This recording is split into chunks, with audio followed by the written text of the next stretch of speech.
Welcome to the South Carolina Department of Education's Office of Early Learning and Literacy module for Annual Growth for All Students, Catch-up Growth for those who are behind.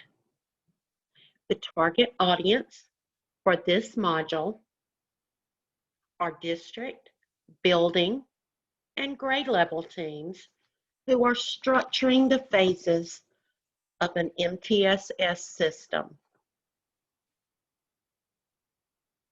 This module will utilize Lynn Fielding, Nancy Kerr, and Paul Roser's book, Annual Growth for All Students, Catch-up Growth for Those Who Are Behind. This module will support districts, schools, and instructional leaders in their understanding of the value-added model. Lynn Fielding said, "Your current structure and resource allocation is perfectly designed to produce your current results." The outcomes for today's module are to gain an understanding of value added and the South Carolina Growth Dashboard, to align current promising practices to annual and catch-up growth, and to make connections between annual growth for all students, catch-up growth for those who are behind, and the South Carolina MTSS.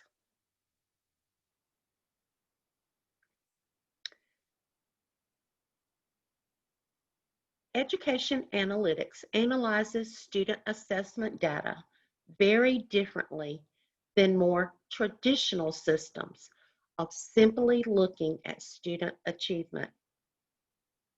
Rather than thinking about whether students passed or failed, or even how many students pass or fail, we are also looking at how much academic growth students make over the course of an entire year. So in this example on the screen, if an entire group of students passed an assessment or achieved met or exceeded expectations, and you were only concerned with achievement, then the effectiveness of this program looks very good.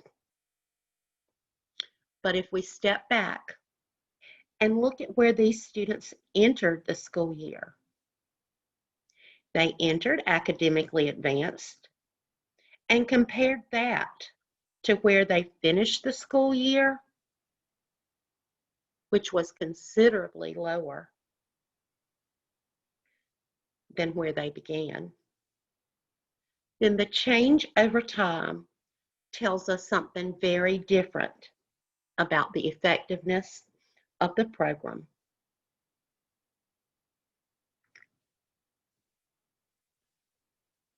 Similarly, if a group of students all finish the year without meeting or exceeding expectations, this program's effectiveness does not look very good if you're only considering achievement.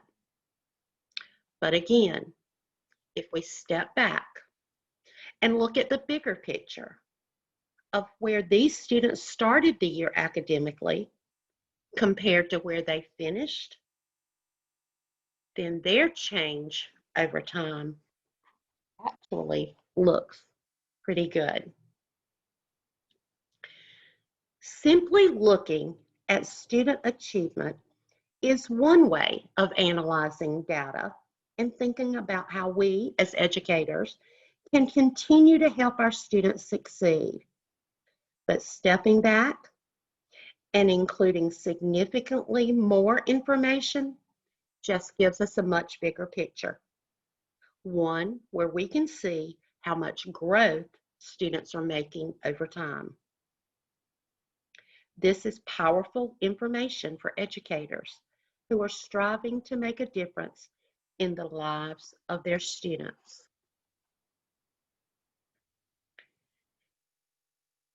Perhaps the easiest way to think about this is that regardless of their entering achievement level, students should at least maintain their projected achievement level relative to their peers. Let's take a few moments to look at the South Carolina Academic Growth Dashboard. The South Carolina Academic Growth Dashboard utilizes Education Analytics Growth Model, which is calculated for grades 4 through 8 based on South Carolina Ready scores in mathematics and English language arts. Education Analytics begins by receiving the student data from across the entire state of South Carolina. They then analyze the data to find out how much students grew academically across the state, and were there any patterns in how much different students grew. Education Analytics then creates a target for each student. The target is the state average growth of academically similar students, or students with the same test history in similarly achieving schools. They then determine whether each student exceeded or did not meet the target, and behind how much. Once individual student results are established, they then determine if on average the school's students exceeded or failed to meet their target scores, and by how much. This tells us how much value the school added to its students' growth. And finally, school results are reported on a 0 to 6 scale with a state average set at 3. So, students who are scoring 0.0 to 2.4 grew less than similar students. And students who are scoring in the range of 2.5 to 3.4 on average are growing similar to similar students. And the student scoring within the scale of 3.5 to 6.0 shows that students grew more than similar students. When you're thinking about annual growth, those scores between 2.5 and 3.4 are indications of annual growth. Scores of 3.5 and above indicate students gaining catch-up growth. Let's look at a report found in the South Carolina Growth Dashboard for one district. As you can see, this district has 6 elementary schools. We've identified them with A through F. Schools A, B, and C are not only gaining annual growth, but their students are also displaying catch-up growth. School D, E, and F are falling within the range of annual growth. None of this district's elementary schools are falling below annual growth. Let's look at an individual elementary school report. The 4th graders in this elementary school have a scale score of 4.3, which indicates annual growth plus catch-up growth. Likewise, fifth graders who are scoring at the scale score of 4.2 are also demonstrating annual growth and catch-up growth. Let's look at another elementary school within the district. These are ELA scores also. Fourth graders are scoring a scale score of 2.2. This indicates that this group of fourth graders, on average, are not receiving an annual growth, while their fifth graders are right at the scale score for annual growth.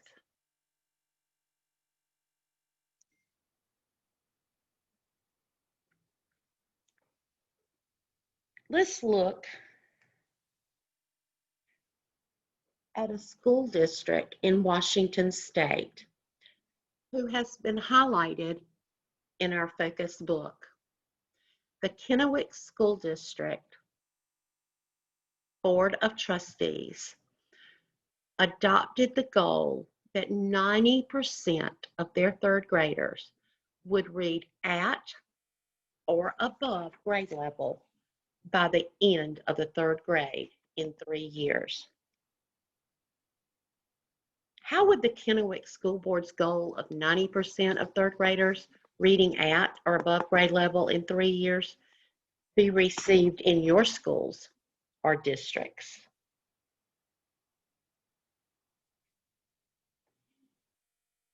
In a few moments, we're going to look at some of the things that they did.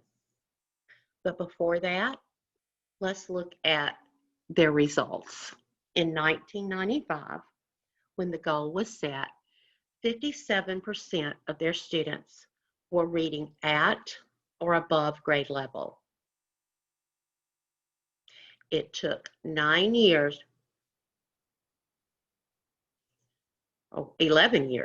It took 11 years for them to reach their goal of 90% of their students reading at or above grade level. But look at the first year jump. They went from 57% to 74%. And all but a couple of years, they were increasing their percentage each year. Stop and reflect. What questions are popping into your head about this school and how they achieved such results? What strategies are you using to focus on annual growth? What strategies are you using to focus on catch-up growth? Let's take a closer look. There are 3 essential components of high-performing schools: excellent leadership, effective initial instruction, efficient data systems,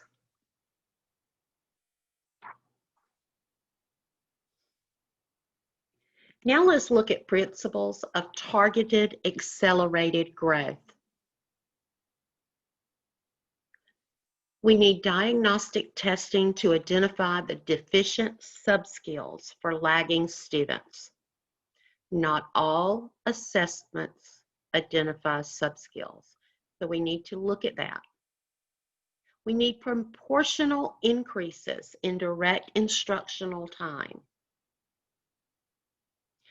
Focus teaching on the subskills. And of course, reassessing to assure that the learning has occurred. And answering, are all students catching up?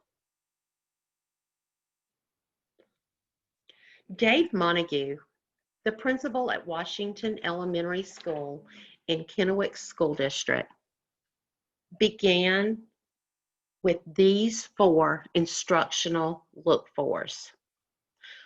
Are you teaching what your schedule says you should be teaching? Are you using the curricula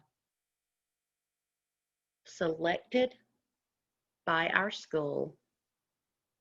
Are you starting on time and teaching the entire time?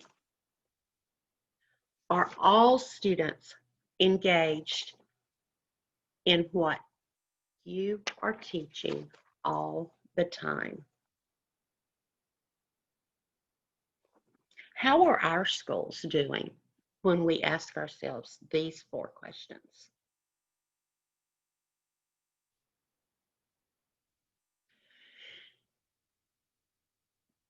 The superintendent of Kennewick Public Schools, Marlis Lindblom, said an academic day has 375 minutes, or 6.5 hours. How many of those minutes are spent in direct instructional time? What about reading? What if the schedule shows a 60-minute reading block, but the teacher rotates from the high skill to the medium to the low skill groups? If so, each student is getting only 20 minutes of direct reading instruction. If you start 20 minutes late, stop 20 minutes early, and you do that every day, students lose 1/3 of an hour of daily reading instruction. If you do that during first, second, and third grade, they lose what is equivalent to a year.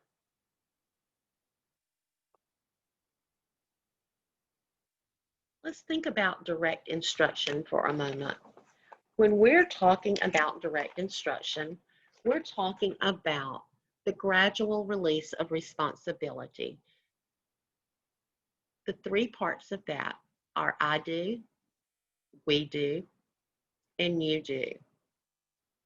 The I do is the modeling, the presentation. The we do is the guided practice. And the independent practice is where students do project-based activities, they use cold materials, peer teaching. Very different than what we will call during this presentation individual practice. Individual practice refers to worksheets and those things that we give students to do individually that are not connected to the learning that is happening. Instructional time, we know, is a critical commodity.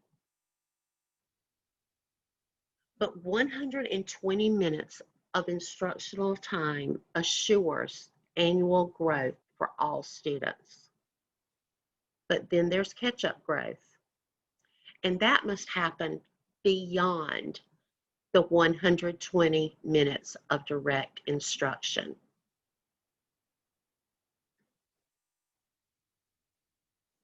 When we count only direct instructional time, not reading in the content, workbook pages, SSR, how many minutes of core instruction are all of our students getting?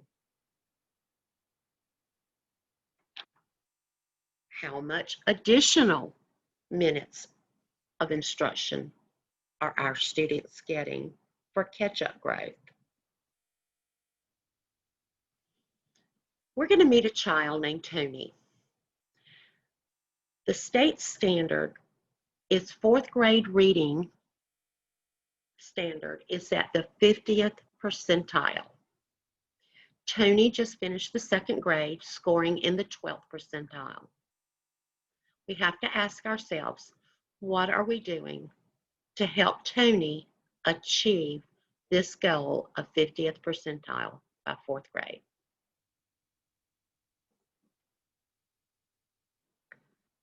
Well, what will it take for Tony to meet the standard? If he gets 27 minutes of direct instruction and 53 minutes of practice each day, he has a total of 80 minutes, which is most likely a year's growth. However, he's still going to be in the 12th percentile at the end of 4th grade. So how many years of normal growth are there between the 12th and 50th percentile? Well, there's a 38 percentile points difference, which equals to about 3 years. So Tony is behind about 3 years.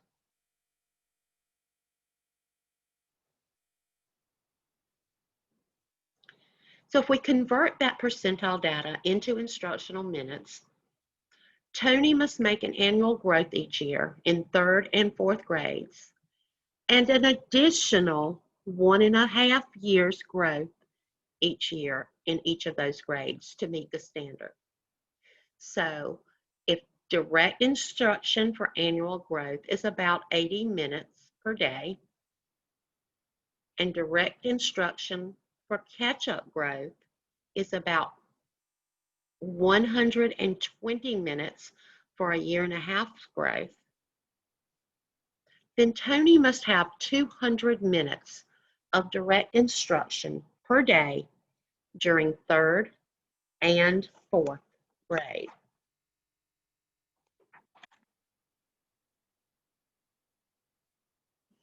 How can it be done? What about Title I interventions? The majority of Title I schools provide students who qualify with approximately 30 minutes of extra instruction per day. 30 minutes per day of extra instruction will move Tony about 5 percentiles each year, putting him at the 17th percentile in 3rd grade and the 22nd percentile in 4th grade. Good progress, but it falls considerably short of the state standard of 50th percentile. Annual growth, of course, is hard to achieve for all students. Yet a year of growth each year merely perpetuates the gap between the 4 quartiles.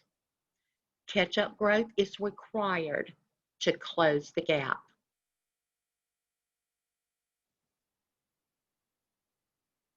Instructional change is driven by what students are learning, and excellent schools use data and usually want more of it. Sometimes we must add a layer of diagnostic testing to identify those sub-skills. Dave Montague, the principal we mentioned earlier in Washington Elementary, said you can either fight assessment or embrace it. However, you cannot be a high-performance school without embracing assessment. Are our schools fighting data, or are we embracing it? As we consider tiered instruction, what will it require to offer both quality and quantity to our struggling readers? How can we support instructional leaders and teachers in this challenge?